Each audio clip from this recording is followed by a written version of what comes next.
أعوذ بالله السميع العليم من الشيطان اللعين الرجيم. بسم الله الرحمن الرحيم. الحمد لله الملك الحق المبين المتصاور لعظمته جبابرة الطاغين المتخاضع لكبريائه أؤتات المتمردين المعترف بربوبيته سائر الخلق أجمعين. والصلاة والسلام والتحية والإكرام على أشرف النبيين وخاتم المرسلين سيدنا ومولانا أبي القاسم محمد وأهل بيته الطيبين الطاهرين المعصومين المظلومين. أما بعد فقد قال الله سبحانه وتعالى في محكم كتابه المبين. بسم الله الرحمن الرحيم. يسبح لله ما في السماوات وما في الأرض وما في الأرض الملك القدوس العزيز الحكيم هو الذي بعث في الأميين رسولا منهم يتلو عليهم آياته ويزكيهم ويعلمهم الكتاب والحكمة وإن كانوا من قبل لفي ضلال مبين. صلوات.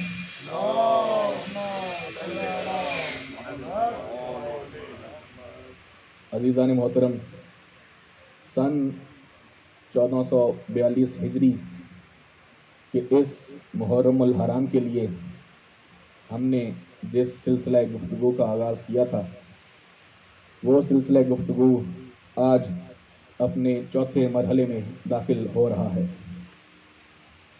گزشتہ تقاریر کا خلاصہ یہ ہے کہ یہ ذکر مظلوم کربلا اور یہ عزاداری سید الشہداء کوئی روایت نہیں ہے، بلکہ ہمارا ایسا فریضہ ہے کہ جس فریضہ واجب کی ادائیگی کے لیے ہم اس فرش عزا کو بچا لیا کرتے ہیں. اس لیے کہ یہ ذکر سید الشہداء اور یہ فرش عزائے مظلوم کربلا سیرت انبیاء علیہ السلام بھی ہے، سنت محمد و آل محمد علیہ السلام بھی ہے، اور خواہش جناب سیدہ علیہ السلام بھی ہے.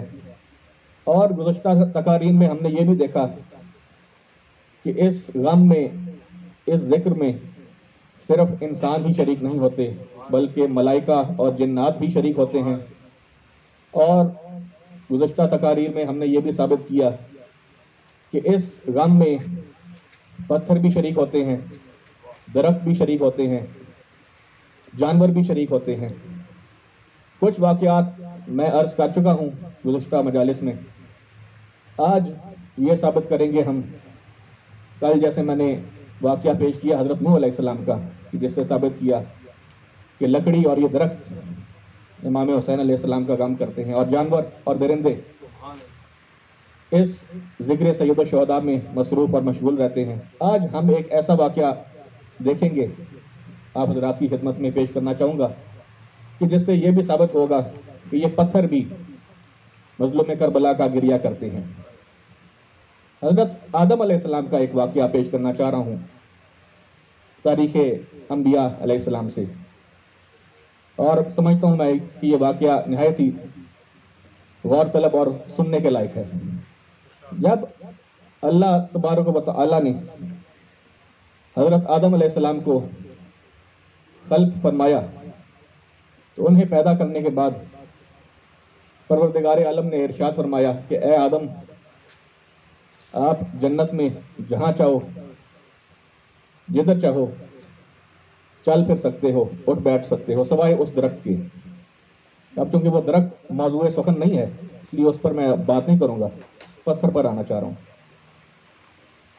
تاریخ اسلام میں، تاریخ انبیاء علیہ السلام میں یہ لکھا ہوا ہے کہ اس جنت کے اندر ایک مقام تھا کہ جہاں پر ایک بہت بڑا پتھر رکھا ہوا تھا، اور حضرت آدم علیہ السلام جنت کے اندر چلتے پھرتے تھے، اٹھتے بیٹھتے تھے، اور جب بھی اللہ کی تسبیح اور حمد کرنی ہوتی تھی، اللہ کی تسبیح و تحلیل اور تسبیح و تقدیس کرنی ہوتی تھی، تو حضرت آدم علیہ السلام اس پتھر کے اوپر جا کر بیٹھ جایا کرتے تھے اور اللہ کا ذکر کیا کرتے تھے۔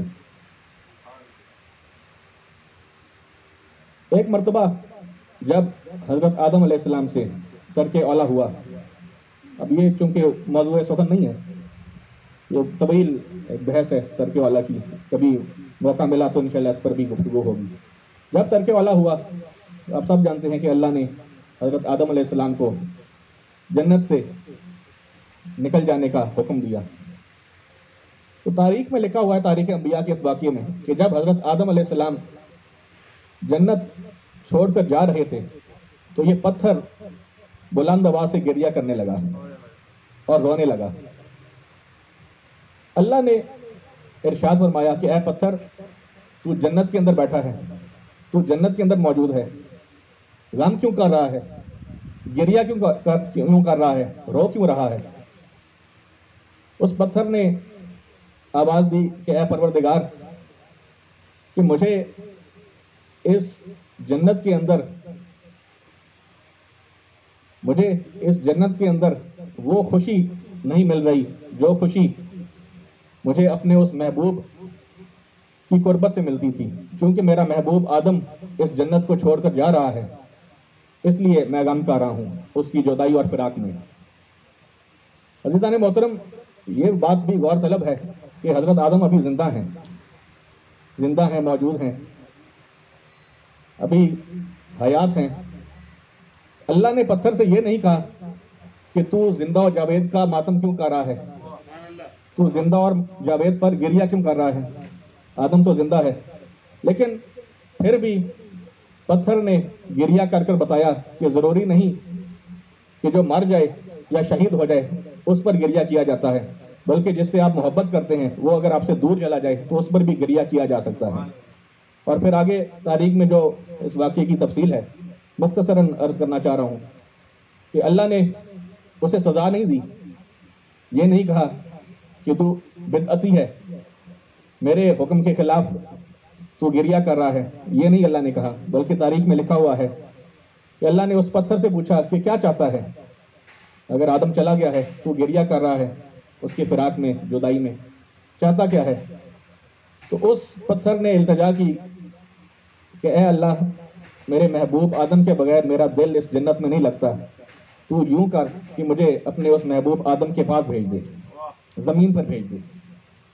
اللہ نے ایسا ہی کیا اور کہا کہ ٹھیک ہے، ہم تیری خواہش کو پورا کر رہے ہیں، تو اگر اپنے محبوب کے پاس جانا چاہتا ہے تو ہم تجھے آدم کے پاس بھیج دیتے ہیں۔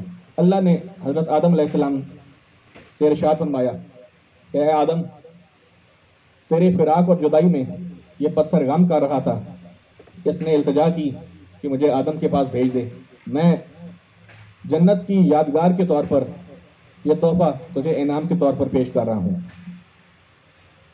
وہ پتھر زمین پر آیا، آپ سب حضرات جانتے ہیں تاریخ خانہ کعبہ، کہ خانہ کعبہ کی تعمیر سب سے پہلے حضرت آدم علیہ السلام نے فرمائی تھی۔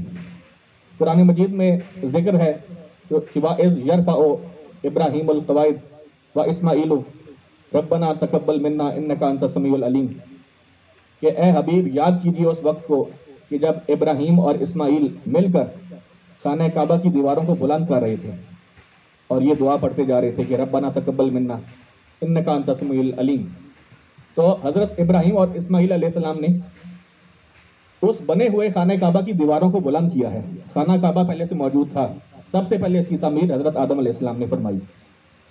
تاریخ میں لکھا ہے کہ حضرت آدم علیہ السلام نے زمین پر یہ چاہا کہ ایک ایسا گھر تیار کیا جائے جہاں پر اللہ کی تسبیح و تحلیل اور تقدیس اور حمد بیان کی جائے اور فقط اللہ کی عبادت کے لیے اس گھر کو تعمیر کیا جائے۔ تو حضرت آدم علیہ السلام نے سب سے پہلے خانہ کعبہ کو تعمیر کیا اور اس خانہ کعبہ کے ساتھ اس پتھر کو جو جنت میں حضرت آدم علیہ السلام کی فراق میں رویا تھا اسے نصب کر دیا. اور پھر اس پتھر کی شان یہ ہوئی کہ اللہ نے قیامت تک اس پتھر کو حجر اسود کا نام دے کر بوسہ گاہ بنا دیا. اس پتھر کو بوسہ گاہ بنا کر اللہ نے یہ ثابت کیا کہ جو کسی معصوم کی جدائی میں، کسی معصوم کے فراق میں، معصوم کے غم میں روتا ہے وہ بوسہ گاہ بن جاتا ہے، وہ پوری کائنات کے لیے بوسہ گاہ بن جاتا ہے. وہ سرزنش کے لائق نہیں ہوتا، اللہ اس سے ناراض نہیں ہوتا، اللہ اسے جہنم میں نہیں پھینکتا بلکہ لوگوں کے چومنے کے لائق بنا دیتا ہے. صلوات پڑھی محمد علیہ محمد.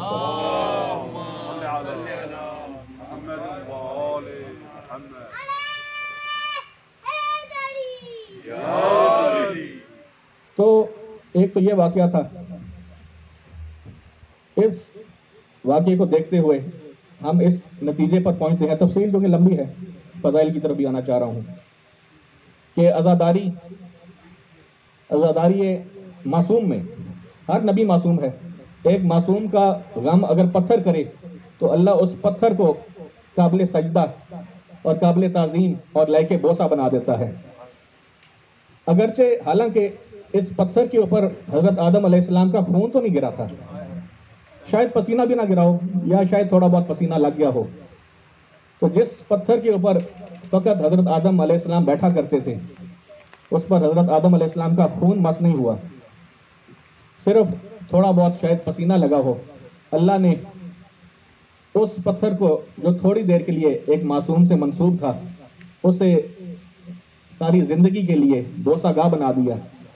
تو وہ پتھر اور وہ زمین اور وہ ریت اور مٹی جس پہ حسین ابن علی کا خون گرا ہو، جس پہ حسین ابن علی سید الشہداء کا لہو گرا ہو، کس طرح ممکن ہے کہ وہ لائق سجدہ نہ ہو جائے؟ یہی سبب ہے کہ عزیزان محترم کہ ہم جب نماز پڑھتے ہیں تو ہم کربلا کی مٹی کو، اس خاک شفا کو سامنے رکھ کر اس کے اوپر سجدہ دیتے ہیں. وہ پتھر جس نے حضرت آدم علیہ السلام کے غم میں گریہ کیا تھا، اللہ نے اسے حجر اسود بنا کر ساری زندگی کے لیے بوسہ گاہ بنا دیا، حالانکہ اس پر کسی معصوم کا خون نہیں گرا تھا.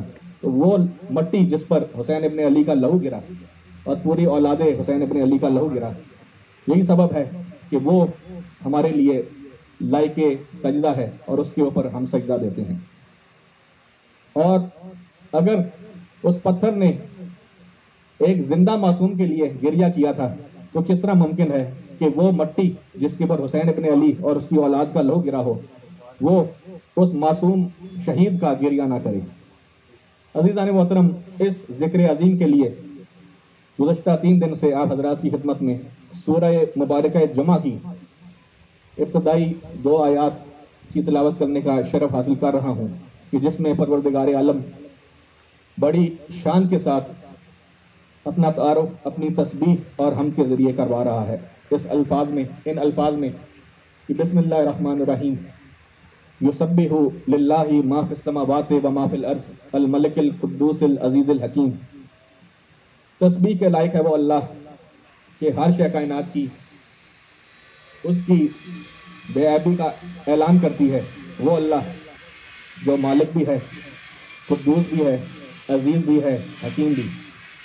اس اللہ کے لائق تسبیح اور لائق حمد ہونے کی، ملک، قدوس، عزیز اور حکیم ہونے کی دلیل یہ ہے کہ هو الذی بعث فی الامیین رسولا منہم، کہ اسی اللہ نے ہی تو امیین میں ایک رسول کو مبعوث کیا، انہی میں سے، منہم. کل منہم کے اوپر ہم نے گفتگو کی تھی کہ وہ رسول منہم ہے، ان میں سے ہے لیکن ان جیسا نہیں ہے. کیا دلیل ہے اس کی کہ وہ ان میں سے ہے، ان جیسا نہیں ہے؟ یتلو علیہم آیاتی، وہ قرآن مجید کی آیات کی تلاوت کرتا ہے. وَيُزَكِّيهِمْ، اور ان کے ناپاک نفوس کو پاک کرتا ہے. وَيُعَلِّمُهُمُ الْكِتَابَ وَالْحِکْمَةَ، اور انہیں علم کتاب اور علم حکمت دیتا ہے. عزیزان محترم، اس منہم کے اوپر ایک بات جو میں کل نہیں کر سکا تھا وہ آج کرنا چاہ رہا ہوں کہ میں نے عرض کیا تھا کہ جب منہم کا لفظ آتا ہے تو لفظ منہم سے پہلے جو لوگ کثرت میں ہیں ان کا ٹائٹل آتا ہے. ان کا خطاب آتا ہے، کیونکہ امیین کثرت میں ہیں، ان میں ایک رسول ہے، اس لیے امیین کا نام آیا، اور ان میں ایک رسول ہے اس لیے منہم کہہ کر رسول کا نام آیا۔ عزیزان محترم، آپ سب جانتے ہیں کہ اللہ نے اس دنیا میں 1,24,000 انبیاء بھیجے، ان 1,24,000 انبیاء میں سے 313 رسول ہیں، ان 313 رسولوں میں سے 5 اولو العزم اور صاحب شریعت پیغمبر ہیں، حضرت نوح علیہ السلام، حضرت ابراہیم علیہ السلام، حضرت موسیٰ علیہ السلام، حضرت عیسیٰ علیہ السلام اور پیغمبر اکرم صلی اللہ علیہ وسلم۔ سید الانبیاء بلند تر صلوات۔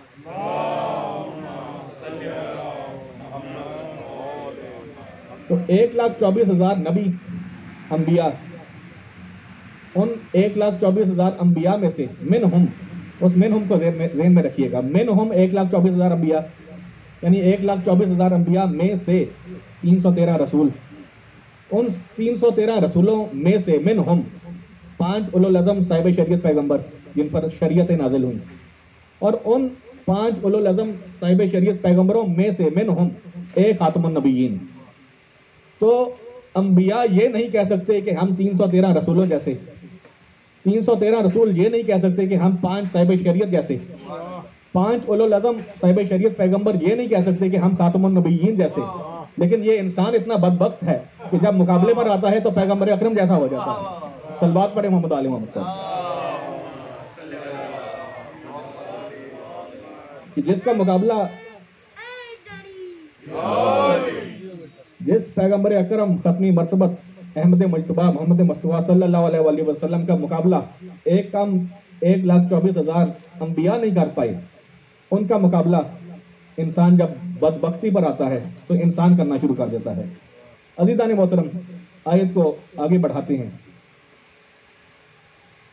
اس رسول کا فریضہ ہے یتلو علیہم آیاتی ویزکیہم ویعلمہم الکتاب والحکمہ وان کانوا من قبل لفی ضلال مبین۔ اس رسول کے آنے سے پہلے تم سب لوگ کھلی گمراہی میں ملوث اور مصروف تھے۔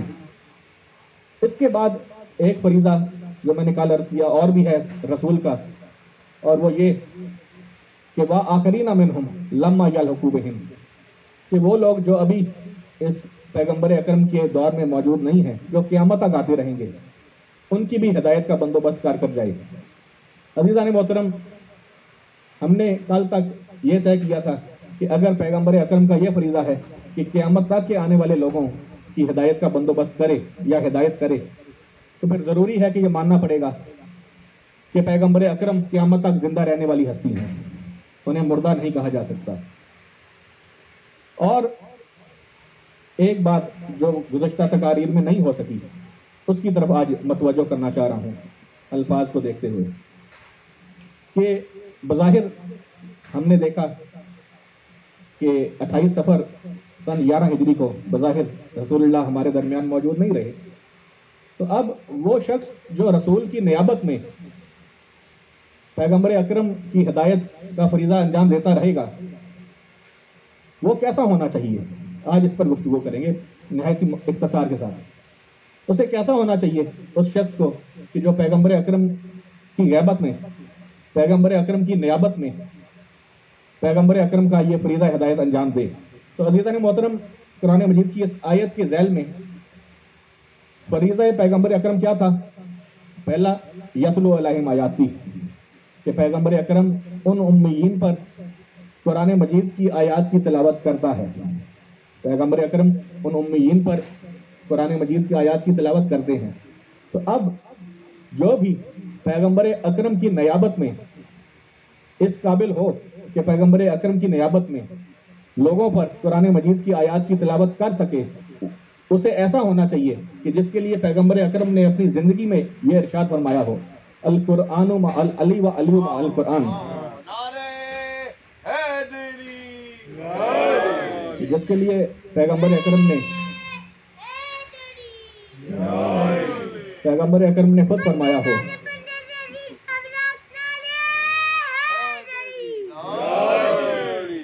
کہ علی قرآن کے ساتھ ہے، قرآن علی کے ساتھ ہے۔ جو قرآن کے ساتھ اس قدر جڑا ہو کہ قرآن اس کے ساتھ اور وہ قرآن کے ساتھ ہو، وہی تو ہوگا کہ جو بعد از پیغمبر قرآن مجید کی آیات کی تلاوت کرے گا امیین پر رسول کی نیابت میں۔ دوسرا فریضہ کیا ہے حضور کا؟ وَيُزَكِّيهِمْ، ان کے ناپاک نفوس کو حضور پاک کرتے ہیں، فریضہ ہے حضور کا کہ پاک کریں۔ تو اب بعد از پیغمبر وہ کون ہو سکتا ہے کہ جو حضور ہی کی نیابت میں یہ فریضہ ہدایت بھی انجام دے، کہ جو لوگوں کے ناپاک نفوس کو پاک کرنے کی صلاحیت رکھتا ہو پیغمبر اکرم کے بعد، تو یہ وہی ہو سکتا ہے کہ جس کا خود کا نفس اتنا طاہر ہو کہ شب ہجرت خدا اس کے نفس کا سوداگر بن جائے۔ صلوات پڑھے محمد آل محمد صاحب،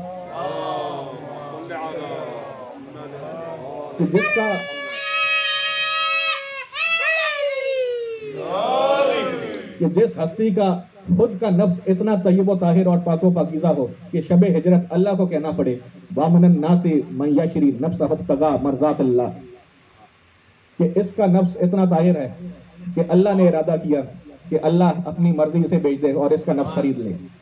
تو جس کے نفس کا سوداگر اللہ بن جائے، یعنی جو نفس الہی بن جائے، جو نفس الہی بن جائے شب ہجرت، وہی ہو سکتا ہے کہ جو پیغمبر اکرم کی نیابت میں وَيُزَكِّيهِمْ ان کے ناپاک نفوس کو پاک کر سکے۔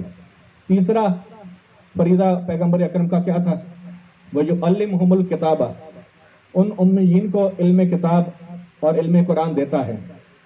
تو کون ہو سکتا ہے کہ جو پیغمبر اکرم کے بعد پیغمبر اکرم کی نیابت میں امیین کو، جاہلوں کو، ان پڑھ لوگوں کو علم کتاب دینے کی صلاحیت رکھتا ہو؟ تو عزیزان محترم، یہ شخص وہی ہو سکتا ہے کہ جس کے لیے پیغمبر اکرم نے ارشاد فرمایا ہو انا مدینۃ العلم و علی بابھا، میں علم کا شہر ہوں اور علی اس کا دروازہ ہے۔ چوتھا فریضہ پیغمبر اکرم کا وَيُعَلِّمُهُمُ الْكِتَابَ وَالْحِکْمَةَ، انہیں حکمت کی تعلیم دیتا ہے۔ تو کون ہوگا جو پیغمبر اکرم کے بعد پیغمبر اکرم کی نیابت میں ان امیین کو، ان جاہلوں کو حکمت کا علم دے سکے؟ عزیزان محترم، یہ وہی ہوگا کہ جس کے لیے رسول اللہ نے اپنی زندگی میں ارشاد فرمایا انا دار الحکمہ و علی بابھا، میں حکمت کا در ہوں، میں حکمت کا شہر ہوں اور علی اس کا دروازہ ہے۔ صلوات پڑھے محمد آل محمد صاحب۔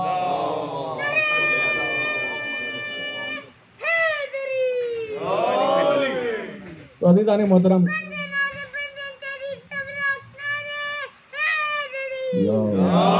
عزیزان محترم، یہ وہ خاندان ہے جیسے خاندان رسالت کہتے ہیں، جنہیں خاندان عصمت و طہارت کہتے ہیں، کہ جو پیغمبر اکرم صلی اللہ علیہ وآلہ وسلم کے فریضہ ہدایت، پیغمبر اکرم کا فریضہ ہدایت پیغمبر اکرم کے بعد انجام دیتے رہے ہیں اور قیامت تک دیتے رہیں گے۔ عزیزان محترم، اس عظیم خاندان سے جن لوگوں نے وفا کی، کل میں نے حضرت طٰہٰ کا ذکر کیا تھا کہ وہ ایک مشہور خاتون نہیں تھی، لیکن انہوں نے اس خاندان سے وفا کی تھوڑی دیر کے لیے، تو وہ ہمارے لیے لائق تعظیم ہو گئی۔ اس لیے جس شخص نے بھی عام عوام کے لوگوں میں سے اس خاندان کے ساتھ شرافت اور حیاداری کا مظاہرہ کیا، وہ شخص ہمارے لیے علیہ السلام ہو گیا۔ ہم آج بھی اس کا ذکر بھرپور تعظیم کے ساتھ کیا کرتے ہیں۔ انہی لوگوں میں سے ایک ہستی کا میں آج ذکر کرنے جا رہا ہوں۔ یہ ہستی وہ ہے عزیزان محترم، ایک دو واقعات سن لیجئے اس ہستی کی شان میں، کہ رسول اللہ صلی اللہ علیہ وآلہ وسلم ایک مرتبہ مسجد نبوی میں تشریف فرما تھے، ان کے ساتھ ایک بزرگ صحابی، جلیل القدر صحابی موجود تھے۔ وہ رسول کے ساتھ تشریف فرما تھے اور مسجد نبوی کا دروازہ کھلا تھا اور رسول دیکھ رہے ہیں دروازے کے اندر سے کہ حسین ابن علی مدینہ کی گلیوں میں ٹہل رہے ہیں۔ رسول نے کیا دیکھا کہ حسین ابن علی چلتے جا رہے ہیں اور جہاں جہاں حسین ابن علی قدم رکھ رہے ہیں، حسین ابن علی کے قدموں کی خاک اٹھاتے ہوئے ایک بچہ حسین ابن علی کے پیچھے پیچھے چل رہا ہے، جو اس جگہ سے خاک اٹھاتا جا رہا ہے جہاں حسین ابن علی اپنے قدم رکھ رہے ہیں، اور اس خاک کو اٹھا کر اپنے سروں کے اوپر ڈال رہا ہے۔ وہ بچہ حسین ابن علی کہ قدموں اور پیروں کی خاک کو اٹھاتے ہوئے کبھی آنکھوں کے ساتھ لگاتا ہے، کبھی منہ کے اوپر لگاتا ہے، چہرے پر ملتا ہے، اور کبھی اس خاک کو اٹھا کر اپنے ساتھ کے اوپر ڈالتا ہے۔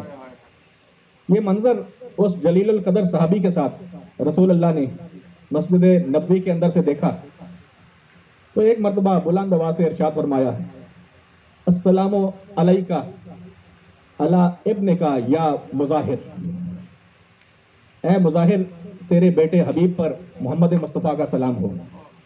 اس بچے کا نام حبیب تھا اور باپ کا نام مظاہر تھا۔ حضرت مظاہر جلیل القدر صحابی رسول ہیں، حضور کے ساتھ تشریف فرما تھے۔ کہا اے رسول، آپ اس طرح سے اپنے غلام کے بیٹے کو کیوں سلام پیش کر رہے ہیں؟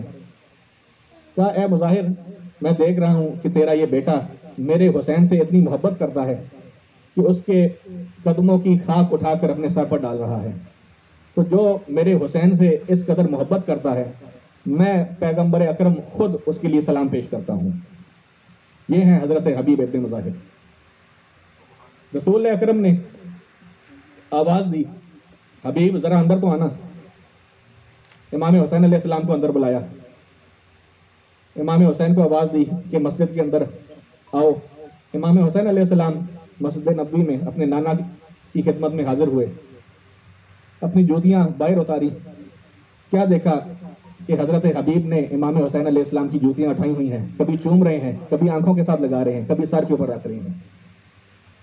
پھر رسول نے یہ منظر دیکھا، حبیب کو آواز دی، حبیب ذرا اندر آنا۔ حبیب اندر آئے۔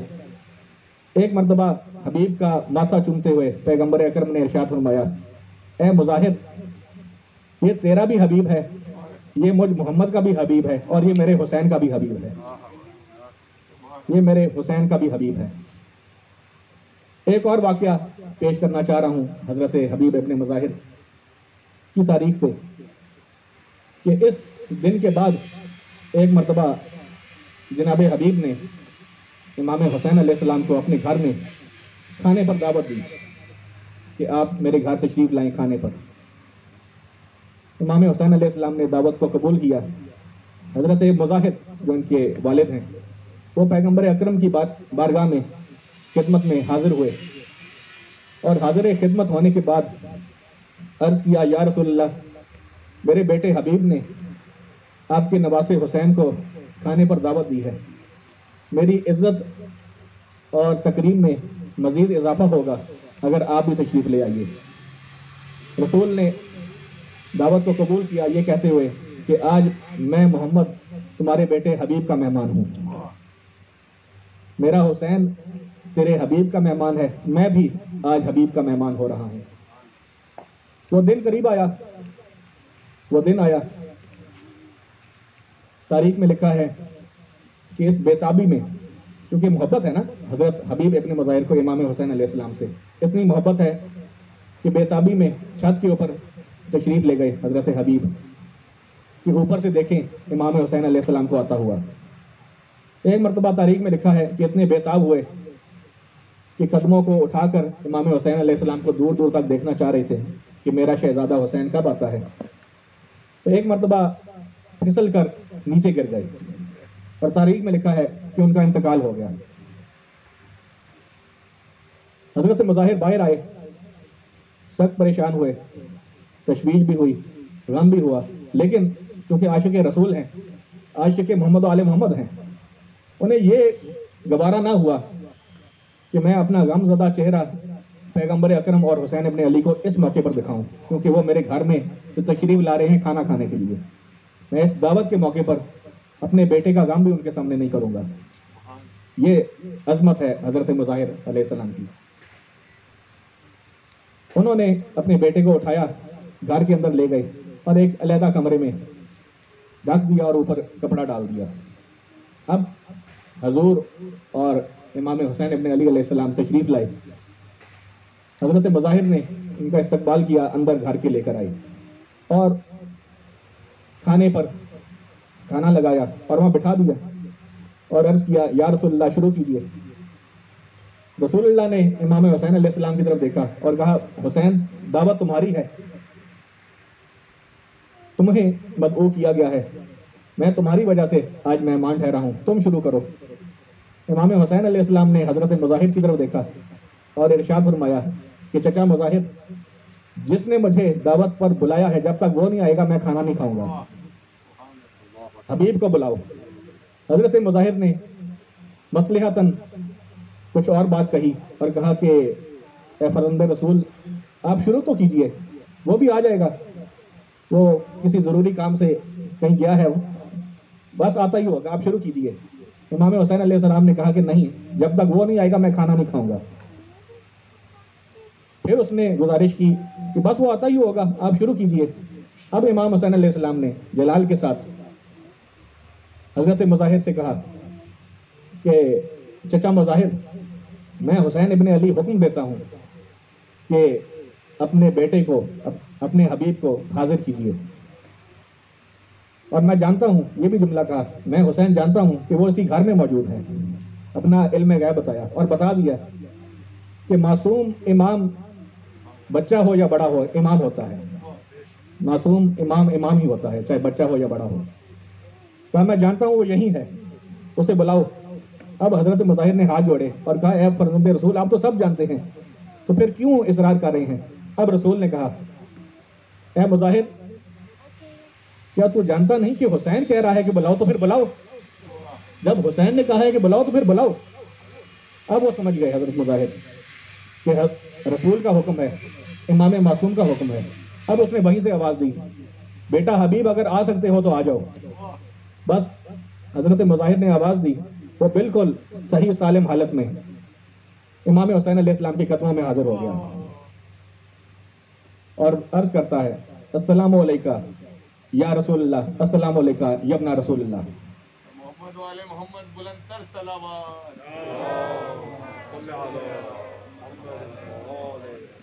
اب رسول اللہ نے ارشاد فرمایا کہ اے حبیب، جس طرح آج اس حالت میں حسین ابن علی نے تجھے آواز دی اور تو زندہ ہو کر آ گیا، ایک وقت آئے گا کہ حسین کو تیری ضرورت پڑے گی۔ سن 61 ہجری میں حسین ابن علی کو، میرے نواسے کو تیری ضرورت پڑے گی۔ اس وقت تو زندہ ہوگا تو اس وقت بھی تجھے آنا پڑے گا۔ اس وقت نہ بھولیں کہ حسین تجھے بلا رہا ہے، اس وقت بھی حسین کی خدمت کے لیے حاضر ہو جائیں۔ عزیزان محترم،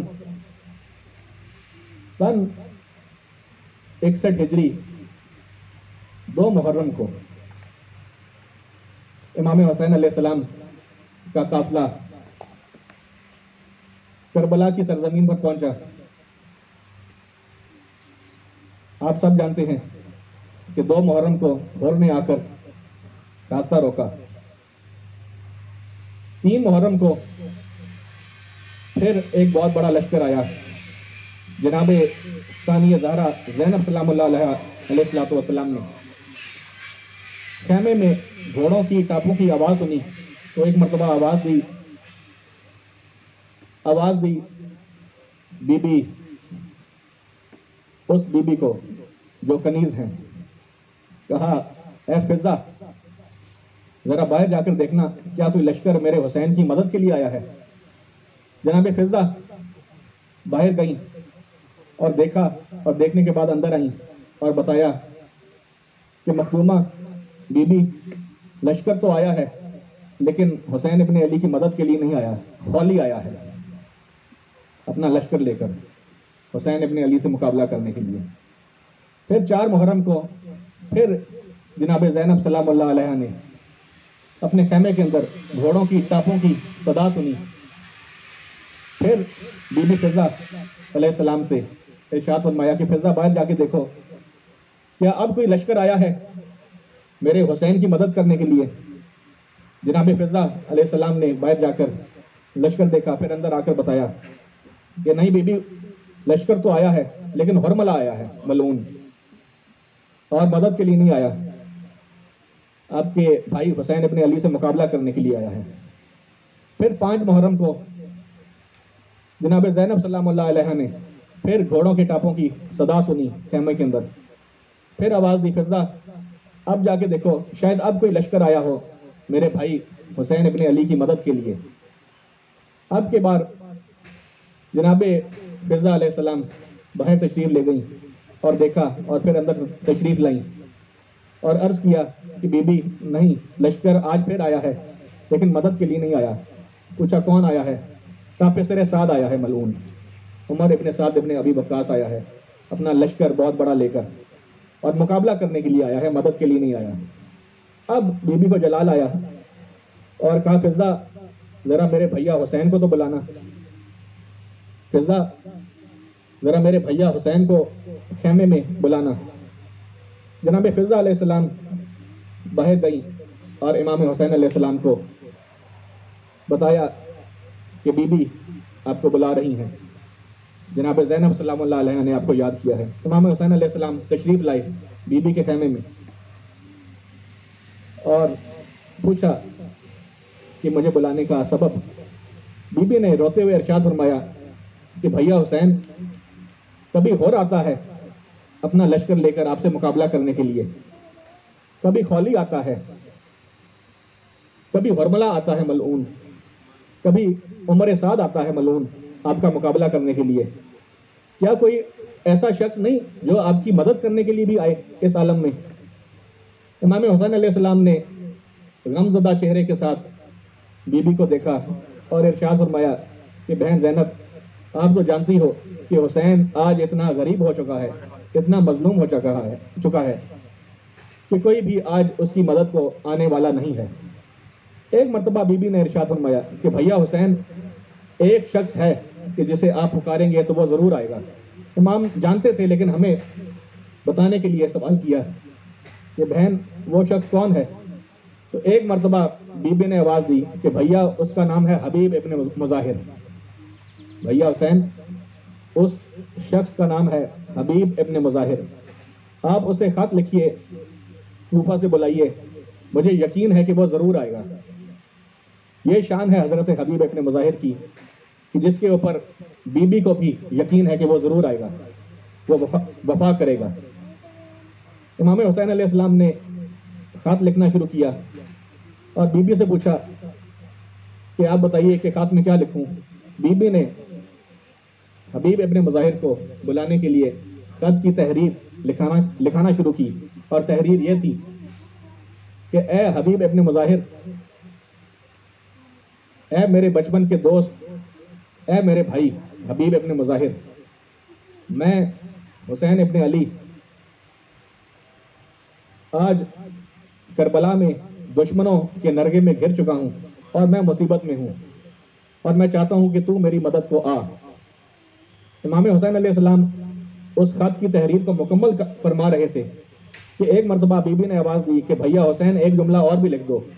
امام نے پوچھا کہ وہ کون سا جملہ ہے؟ بی بی نے کہا کہ بھیا حسین یہ بھی لکھ دو کہ میں حسین ابن علی یہاں پر اکیلا نہیں ہوں بلکہ فاطمہ زہرا کی بیٹیاں بھی میرے ساتھ ہیں، تمہاری مخدومہ جناب زینب سلام اللہ علیہ بھی میرے ساتھ ہیں، تو یہ پڑھ کر حبیب ضرور آئے گا۔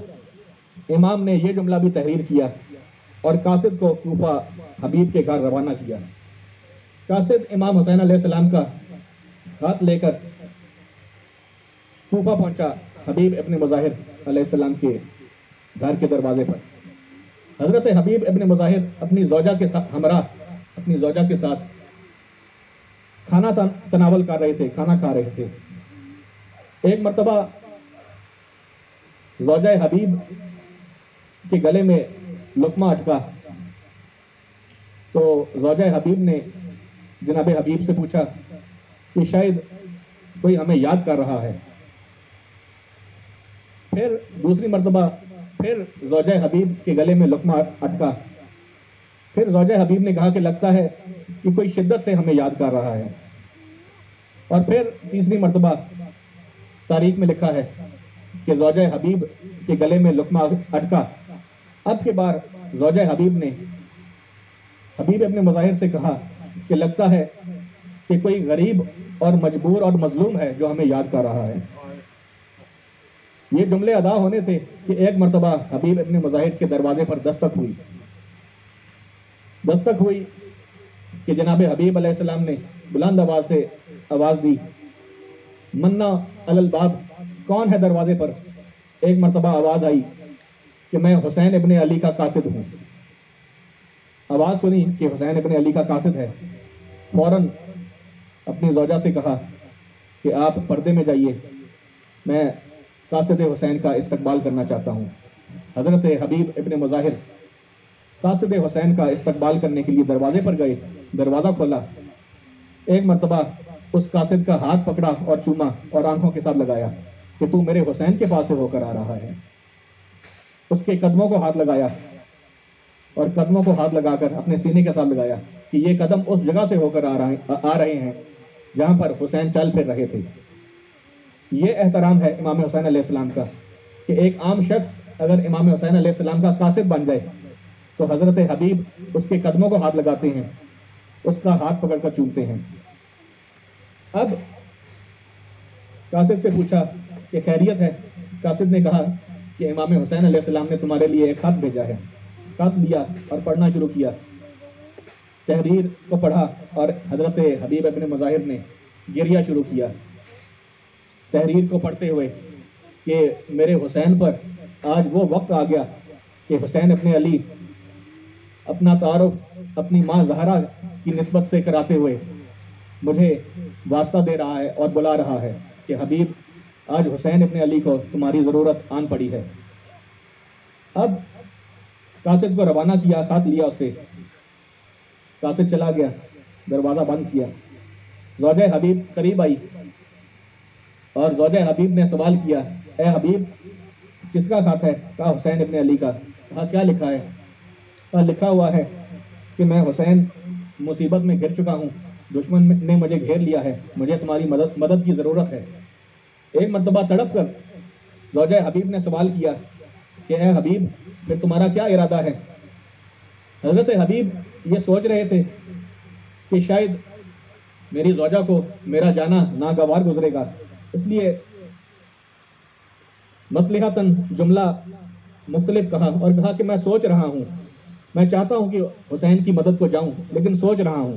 یہ سننا تھا کہ زوجہ حبیب کو جلال آیا اور کہا کہ اے حبیب اگر تم اتنے بوڑھے ہو چکے ہو کہ حسین کی مدد کو نہیں جا سکتے تو اپنی تلوار مجھے دے دو، میں چلی جاتی ہوں۔ حبیب اپنی تلوار مجھے دے دو، اگر تم نہیں جا سکتے تو میں چلی جاتی ہوں۔ بس یہ جذبہ اور یہ جلال دیکھنا تھا کہ حضرت حبیب ابن مظاہر نے ارشاد فرمایا کہ اے زوجہ میں تو آپ کا امتحان لے رہا تھا، میں تو خود حسین ابن علی کی مدد کو جانا چاہ رہا ہوں، میں تو بس اس لیے امتحان لینا چاہ رہا تھا کہ کہیں میرے فراق میں آپ کا کیا بنے گا، آپ کو کون دیکھے گا۔ تو زوجہ حبیب ابن مظاہر نے ارشاد فرمایا کہ حبیب میں یہ نہیں برداشت کر سکتی کہ فاطمہ زہرا کا بیٹا تمہیں بلائے اور تم نہ جاؤ۔ اگر مجھے ضرورت پڑی تو میں مٹی کھا کر بھی گزارا کر لوں گی، لیکن یہ برداشت نہیں کر سکتی کہ فاطمہ زہرا کا بیٹا تمہیں بلائے اور تم نہ جاؤ۔ اب حبیب ابن مظاہر نے اپنے غلام کو آواز دی، کیونکہ حالات ناساز تھے، اسے آواز دی کہ خفیہ راستوں سے ہوتے ہوئے میرے گھوڑے کو لے کر کوفے کی سرحد تک پہنچو، میں تمہارے پیچھے اس جگہ تک آتا ہوں، مختلف راستوں سے، خفیہ راستوں سے ہوتے ہوئے۔ حضرت حبیب کا غلام حبیب کا گھوڑا لے کر خفیہ راستوں سے ہوتا ہوا کوفے کی سرحد تک پہنچا۔ کچھ تاخیر کے ساتھ حضرت حبیب اپنے غلام تک پہنچے اور جب اس کے قریب پہنچے چونکہ تاخیر ہو گئی تھی تو حضرت حبیب نے دیکھا کہ گھوڑے کے کانوں میں ان کا غلام یہ جملہ کہہ رہا تھا کہ اے میرے آقا اور سردار کے گھوڑے، اگر کسی مجبوری کی وجہ سے میرا آقا حاضر نہ ہو سکا تو میں تیری پشت کے اوپر سوار ہو کر حسین ابن علی کی مدد کو پہنچ جاؤں گا۔ یہ جملہ سننا تھا کہ حضرت حبیب نے ارشاد فرمایا کہ اے میرے غلام، آج یہ وقت بھی آ گیا کہ حسین اتنا غریب ہو گیا، اتنا مظلوم ہو گیا کہ آج غلاموں کے غلام بھی حسین کی مدد کو جانا چاہ رہے ہیں۔ اے غلام، اس جذبے کو دیکھتے ہوئے میں تجھے آزاد کر رہا ہوں، جہاں جانا چاہتا ہے چلا جا۔ اس نے ہاتھ جوڑ کر کہا کہ جب تک آپ کو میری ضرورت تھی میں آپ کے ساتھ تھا، میں آپ کی خدمت کر رہا تھا، اب جب فاطمہ زہرا کے بیٹے کو ضرورت ہے آپ مجھے آزاد کر رہے ہیں، ایسا نہ کیجیے۔ مجھے اپنے ہمراہ لے چلیے، میں بھی حسین ابن علی کی مدد کرنا چاہتا ہوں۔ اس طرح دونوں حبیب ابن مظاہر اور ان کا غلام گھوڑے پر بیٹھ کر 6 یا 7 محرم کو کربلا کی سرزمین پر پہنچ گئے، اور تاریخ کی آنکھوں نے یہ منظر دیکھا کہ جیسے ہی دور سے حبیب ابن مظاہر کو آتا ہوا دیکھا تو جناب ابو الفضل العباس نے بلند آواز سے تکبیر کو بلند کیا، جناب قاسم نے بلند آواز سے تکبیر کو بلند کیا، جناب علی اکبر نے آگے بڑھ کر بلند آواز سے تکبیر کو بلند کیا اور کہا کہ چچا حبیب آ گئی۔ امام حسین علیہ السلام نے خود آگے بڑھ کر حبیب ابن مظاہر کا استقبال کیا اور کہا حبیب تجھے فاطمہ زہرا کا بیٹا حسین ابن علی السلام پیش کرتا ہے۔ حبیب ابن مظاہر نے بلند آواز سے گریہ کیا اور بلند آواز سے گریہ کرتے ہوئے عرض کیا کہ ہائے مظلوم حسین کی قسمت کہ آج فاطمہ زہرا کا بیٹا حسین اپنے غلام حبیب کو سلام پیش کر رہا ہے۔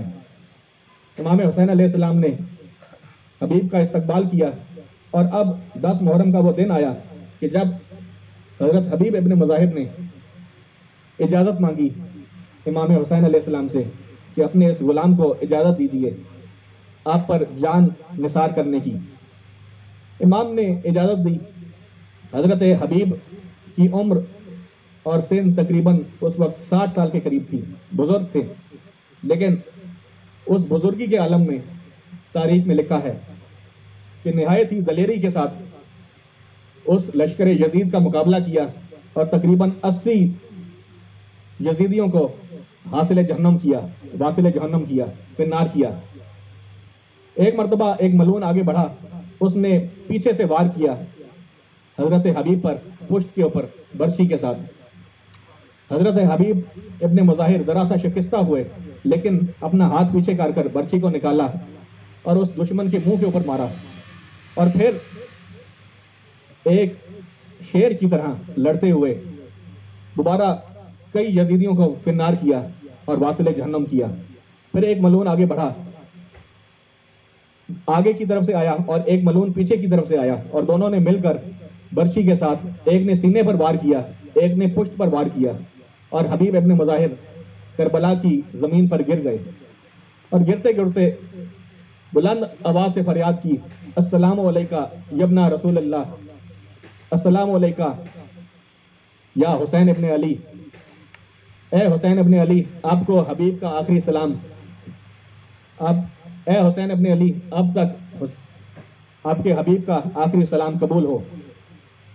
امام حسین علیہ السلام نے حبیب کی آواز سنی اور حبیب کی طرف بڑھے۔